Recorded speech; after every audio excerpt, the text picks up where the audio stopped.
Okay, imagine this.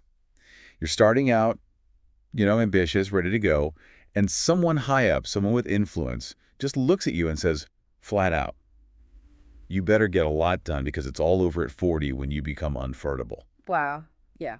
That's actually what happened to the actress Naomi Watts early in her career. It's just, yeah, it's pretty jarring, isn't it? Hard to even process. Exactly. So today, we're doing a deep dive into her journey, not just unpacking that specific comment, awful as it is, but looking at the bigger picture. The biases women face, especially in Hollywood as they get older. Right. The societal stuff, the industry pressures. Yeah. Our mission here is really to pull out the key insights from our source material about how perceptions of women over 40 are maybe changing and how people like Watts are, well, fighting back. Pushing against that status quo. Exactly. And so Naomi Watts, everyone knows she's a phenomenal talent. Oh, absolutely. Undeniable. You think about 21 Grams, The Impossible, 2 Oscar nominations there. And then, of course, Mulholland Drive. That David Lynch film really put her on the map. Yeah, that was her big breakout. She's genuinely one of the greats of her generation, dramatically speaking. No question. But her career, it also kind of throws this industry problem into sharp relief, doesn't it? It really does. It highlights that challenge so many women face. Incredible talent, but once they hit 40, maybe even before, the landscape, it shifts dramatically. We've heard about this from others too, right? Jennifer Lopez, Cameron Diaz. They've talked about how the industry treats older women. Yeah. And often it seems to come down to this stark commercial calculation. Profitability tied to a very narrow idea of attractiveness. And their roles often become secondary, supporting the male leads. Exactly. That's often the pattern described. Which brings us back to that incredibly crude advice Naomi Watts got. Where you better get a lot done because it's all over at 40 when you become unfattable. Just saying it sounds awful. Yeah, it is. And her reaction initially, just bewilderment. She apparently couldn't even figure out what the person meant at first. Like it didn't compute. No. And then, the shock. Yeah. The sheer disrespect. Someone actually saying that to her face. Unbelievable. But also kind of revealing. Yeah. About the underlying attitudes. That's what she came to realize, wasn't it? That this wasn't just one awful person, but it reflected a mindset, a sort of status quo in entertainment. Yeah, she really unpacked that bias later. She described the thinking behind it, their logic, so to speak. Which was basically, when you are no longer reproductive, when those organs are no longer functioning, you are not sexy, so therefore you are not hireable. Wow. Just, wow. Linking reproductive ability to sexiness to employability. It's completely nonsensical, isn't it? Almost medieval thinking.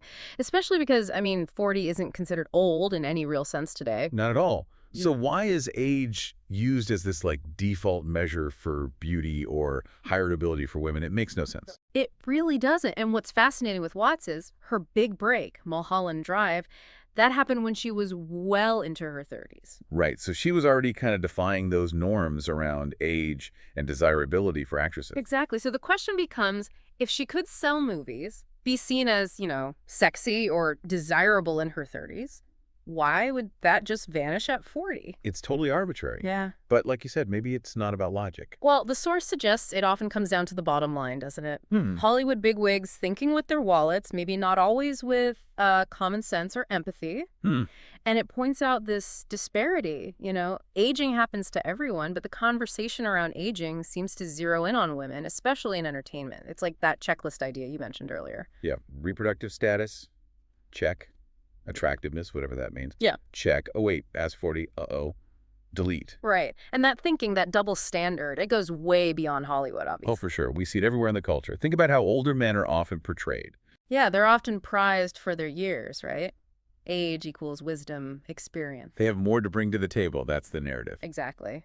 But for women, so often aging is framed as, a sign of weakness and frailty. Or they get pigeonholed.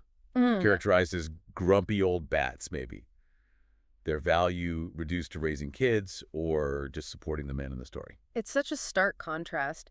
And Watts really pushes back hard against that. She says, look, we've got important and powerful experiences as well at this age that we should feel proud of. Yeah, that's powerful. And she made that sharp observation, too. We don't talk about a man aging hardly ever. That really hits home. It shows how gendered the whole conversation is. Completely. But what's really inspiring, I think, is how Watts herself approaches aging. She's not buying into the negativity at all. Not one bit. She's been really open about it. She said she couldn't be more ecstatic about getting older and going through more adventures. That's a great attitude. She posted on Instagram too, didn't she? Something like, Yeah. Getting older is a privilege and a time for us to feel proud of our cumulative experiences. a privilege. That's a total reframing from the usual narrative. It really is. And she sees herself now as part of a change maker generation. What does she mean by that? Well, not just accepting her own aging, but actively trying to, clear a path for other older women, helping them feel empowered, not judged. Yeah. She said, no more walking through this alone. It's about solidarity, changing the culture together. Because, older women's stories, their contributions, they've been ignored or minimized for way too long. Okay, so she's pushing for change.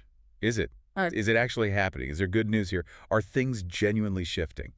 Well, thankfully, the source says yes. There are definite signs that things are evidently changing. People are starting to wake up to the prejudices. Okay, like what? What's the evidence? A big factor seems to be the rise of streaming platforms, actually. More diverse content, global audiences.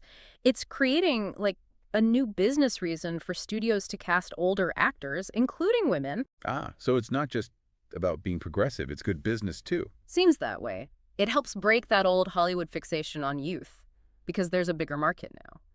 So we are seeing more women over 50 in significant roles, complex characters. And judged for their acting, not just their looks. That's the shift, yeah.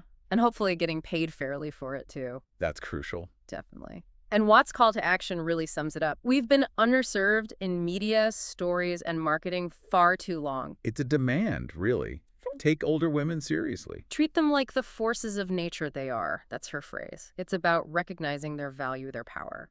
So when you put it all together, Naomi Watts' story, her speaking out, it really shines a light on this whole issue of ageism, doesn't it?